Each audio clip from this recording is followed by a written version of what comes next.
Hello, ഇന്നത്തെ recipe തട്ടുകട style chicken fry ആണ്. എല്ലാവരും ഒന്ന് ട്രൈ ചെയ്ത് നോക്കുക. തീർച്ചയായിട്ടും നിങ്ങൾക്ക് ഇഷ്ടപ്പെടുവാണെന്നുണ്ടെങ്കിൽ എൻ്റെ ചാനലൊന്ന് സബ്സ്ക്രൈബ് ചെയ്ത് സപ്പോർട്ട് ചെയ്യാൻ മറക്കരുത്. എന്നാൽ നമുക്ക് വീഡിയോയിലേക്ക് കിടക്കാം. അപ്പോൾ നമുക്കെങ്ങനെ തട്ടുകട സ്റ്റൈൽ ചിക്കൻ ഫ്രൈ തയ്യാറാക്കുന്നതെന്ന് നോക്കാം.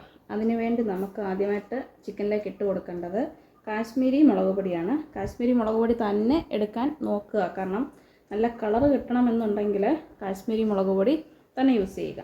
ഞാനിവിടെ എടുത്തിരിക്കുന്ന കഴുകി വൃത്തിയാക്കി വെച്ചിരിക്കുന്ന 1/2 കിലോ ചിക്കനാണ്. ഇപ്പോൾ 1/2 കിലോ ചിക്കന് വേണ്ട അളവുകളാണ് പറയുന്നത്. അതിലേക്കൊരു 2 ടേബിൾ സ്പൂൺ കാശ്മീരി മുളക് പൊടി ചേർത്ത് കൊടുക്കുക. ഒരു 1/4 ടേബിൾ സ്പൂൺ മഞ്ഞൾപ്പൊടി ചേർത്ത് കൊടുക്കുക. ഒരു 1/2 ടേബിൾ സ്പൂൺ ഗരം മസാല വീട്ടിൽ തന്നെ പൊടിച്ചെടുത്തത്. ആവശ്യമുള്ളത്ര ഉപ്പ് ചേർത്ത് കൊടുക്കുക. ഇനി ഇതിലേക്ക് 3 വലിയ ടേബിൾ സ്പൂൺ കോൺഫ്ലവറിൻ്റെ പൊടി ചേർത്ത് കൊടുക്കുന്നുണ്ട്. ഇത് ഓപ്ഷണലല്ല.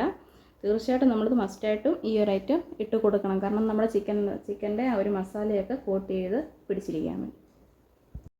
ഇനി നമുക്ക് ചിക്കനിലേക്ക് കുറച്ച് സാധനങ്ങളൊന്ന് അരച്ച് ചേർക്കാനുണ്ട്. അതിനുവേണ്ടി ഞാനിപ്പോൾ ഇവിടെ നമ്മൾ കടുക് വറക്കുന്ന ചുമന്ന മുളകില്ലേ, അതൊരു 6-7 എണ്ണം എടുത്തിട്ടുണ്ട്.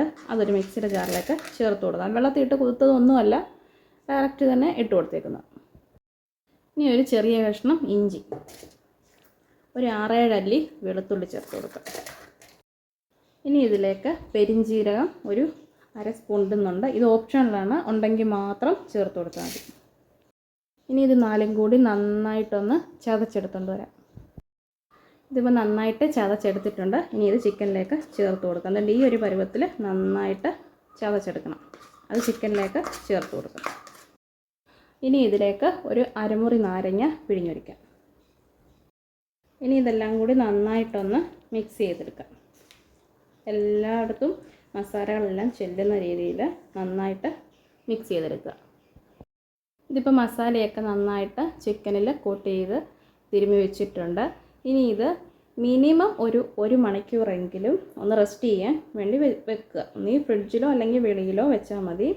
1 മണിക്കൂറെങ്കിലും നമ്മൾ വെക്കാൻ നോക്കുക. അപ്പോൾ ഞാനിത് കുറച്ച് നേരം ഒന്ന് റെസ്റ്റ് ചെയ്യാൻ വെച്ചിട്ട് നമുക്കിത് ഫ്രൈ ചെയ്തെടുക്കാം.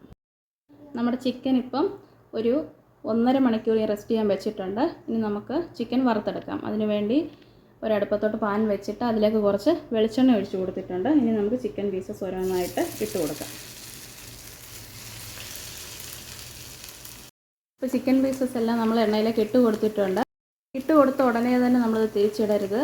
ഒരു 1-2 മിനിറ്റ് കഴിഞ്ഞതിന് ശേഷം മാത്രമേ തിരിച്ചിട്ട് കൊടുക്കാവൂ. ലോ ഫ്ലെയിമിൽ വെച്ചിട്ട് നമുക്കിതൊന്ന് വേവിച്ചെടുക്കാം. ഇപ്പോൾ നമ്മുടെ ഒരു ഭാഗം മൂത്തിട്ടുണ്ട്. ഇനി നമുക്കിതൊന്ന് തിരിച്ചിട്ട് കൊടുക്കാം. അതുപോലെ ഒരു സൈഡ് മൊത്തവും മൂത്തതിന് ശേഷം മാത്രമേ തിരിച്ചിടാവൂ. അപ്പോൾ നമ്മുടെ കോട്ടിംഗ് ഒന്നും നമ്മുടെ പോയിട്ടില്ല. ഇനി അപ്പുറത്തെ സൈഡ് മൂത്ത് കഴിഞ്ഞിട്ട് നമുക്ക് ചിക്കൻ എണ്ണയിൽ നിന്ന് മാറ്റാം. നമ്മുടെ ചിക്കനെല്ലാം ഇവിടെ നന്നായിട്ട് ഫ്രൈ ചെയ്തെടുത്തിട്ടുണ്ട്.